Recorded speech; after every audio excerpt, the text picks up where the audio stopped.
بنیاد پر تھا، کتابوں کی تصنیف. میں نے درس قرآن کے حوالے سے کام شروع کیا لاہور میں 1965 میں آنے کے بعد. 66 سے فل سوئنگ میں وہ آیا.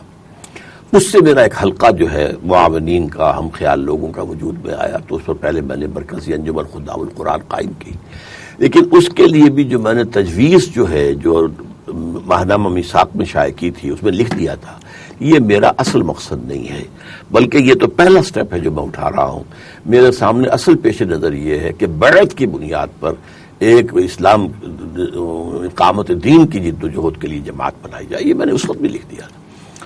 3 سال کے بعد وہ تو ایسے ہی جیسے کہ ایک آم کی گٹھلی میں سے پہلے 2 پتیاں نکلتی ہیں، پھر وہ آگے چلتی ہیں، پھر کوئی تنا بنتا ہے، پھر اس کے اندر وہ شاخوں کے اندر پتے آتے ہیں، پھر اس میں آم بھی لگتا ہے. تو میرے نزدیک تو یہی ایک پروسیس جو ہے، یہ ارتقاء کا پروسیس ہے. اس کے اندر کہیں کوئی یہ تنظیم اسلامی اور تحریک خلافت کا کیا تعلق ہے آپس میں؟ یعنی تنظیم اسلامی کا ہدف خلافت کا قیام ہے. اس اعتبار سے یہ تحریک خلافت ہے، تنظیم جماعت اسلامی ہے. جیسے پاکستان موومنٹ کہلاتی ہے، تحریک پاکستان، اور اس کی جماعت کون سی تھی؟ مسلم لیگ. مسلم لیگ پارٹی کا نام تھا، تنظیم اسلامی پارٹی کا نام ہے. تنظیم اسلامی کا ہدف کیا ہے؟ نظام خلافت قائم کرنا. تو اس اعتبار سے یہ تحریک خلافت ہے. تو تحریک پاکستان اور مسلم لیگ ایز اے پارٹی، بالکل وہی ریلیشن شپ جو ہے تنظیم اسلامی اور تحریک خلافت میں. تنظیم اسلامی یہ دعویٰ کرتی ہے کہ ہم اسلام کا نظام جو قائم کریں گے وہ انقلابی طریقہ کار سے کریں گے، اور یہ انقلابی طریقہ کار آپ نے سیرت رسول سے اخذ کیا ہے صلی اللہ علیہ وسلم، اور آپ اسے منہج انقلاب نبوی کا نام دیتے ہیں. آپ ہمارے ناظرین کو بتائیں گے کہ یہ منہج انقلاب نبوی جو ہے، اس کا تھوڑا سا اس کے بارے میں اور یا اس کے مراحل کے بارے میں مختصر سا بتا دیں. پہلی بات تو یہ کہ اس کا جو ایک پریمبل سمجھ لیجئے. میں 2 چیزیں جو ہے اسرٹ کرتا ہوں. نمبر 1 یہ کہ انبیاء اور رسول کی مقدس جماعت میں صرف حضور کے دست مبارک سے ایسا ہوا کہ ایک بالکل نئی حکومت، ایک ریاست، ایک معاشرہ وجود میں آ گیا، اور کسی کے ذریعے نہیں ہوا.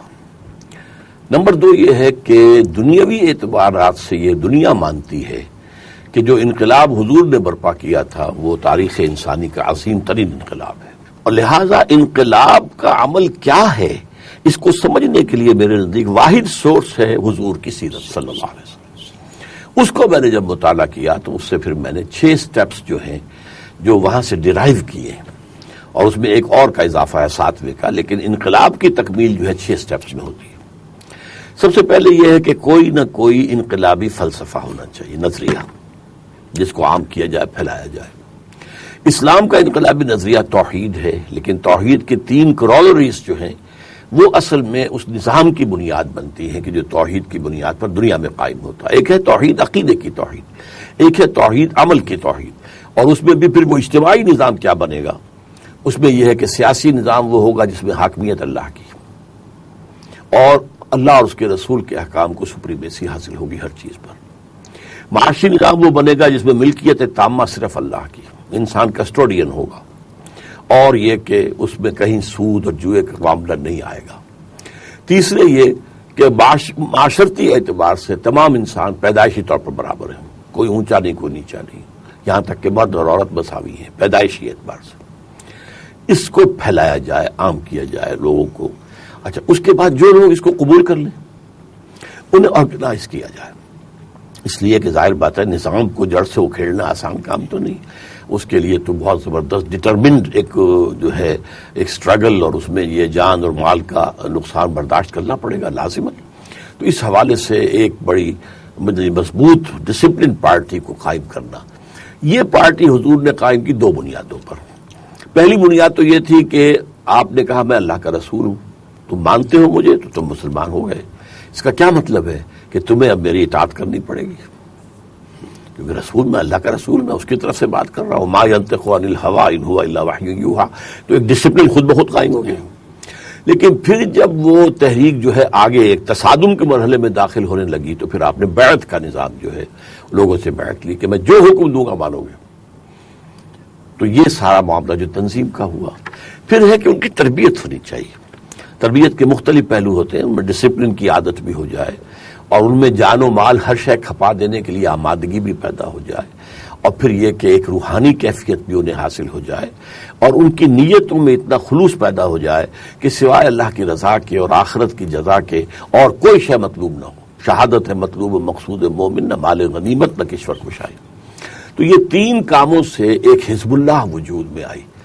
جیسے مارکسزم کے فلسفے پر جماعت بنی کمیونسٹ پارٹی، جو رشیا میں مونشوکس اور بولشوکس کے دو حصوں میں منقسم تھی، ایسے حضور نے بنائی حزب اللہ، اللہ کی پارٹی۔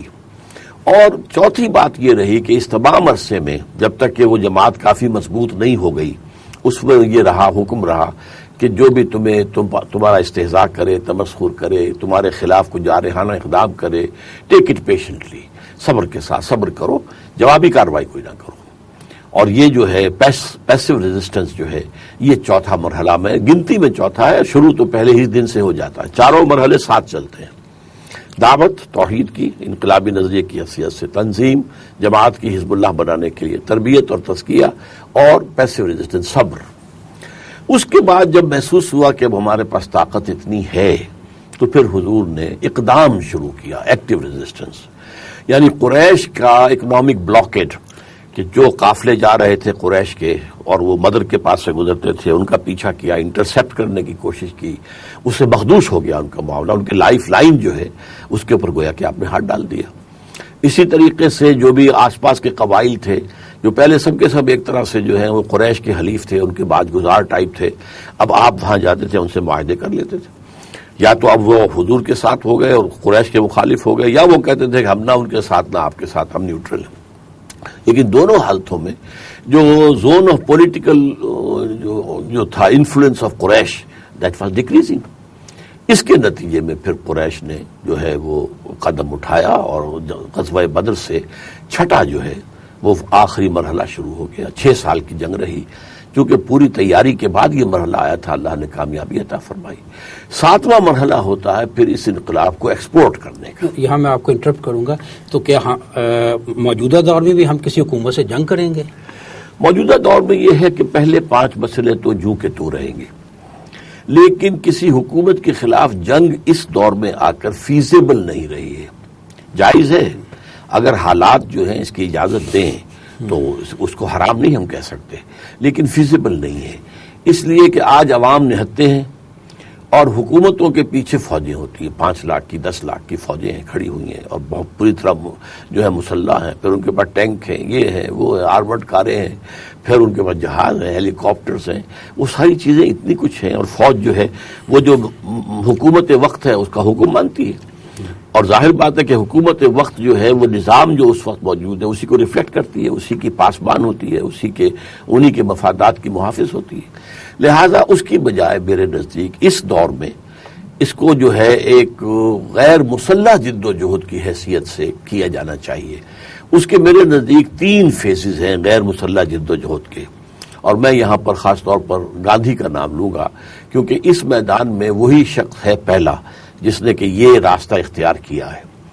چنانچہ پہلا کیا تھا کہ نان وائلنٹ، نان کوآپریشن، ہم تمہارا کپڑا نہیں پہنیں گے، بس وہ ہم چرخا کاٹیں گے اور اس سے سوت بنائیں گے اور سوت سے کھدر بنائیں گے اور کھدر پہنیں گے، تمہارا کپڑا نہیں پہنیں گے۔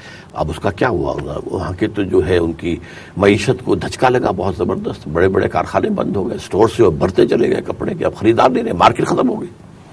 پھر اگلی سٹیج آئی نان وائلنٹ سول ڈس اوبیڈینس، جس میں کہ گاندھی نے یہ کہا کہ ہم یہ سمندر میں پرماتما نے نمک پیدا کیا ہوا ہے، ہم وہاں سے نمک بنائیں گے، حالانکہ حکومت نے اس پر جو ہے ایکسائز ڈیوٹی لگائی ہوئی تھی۔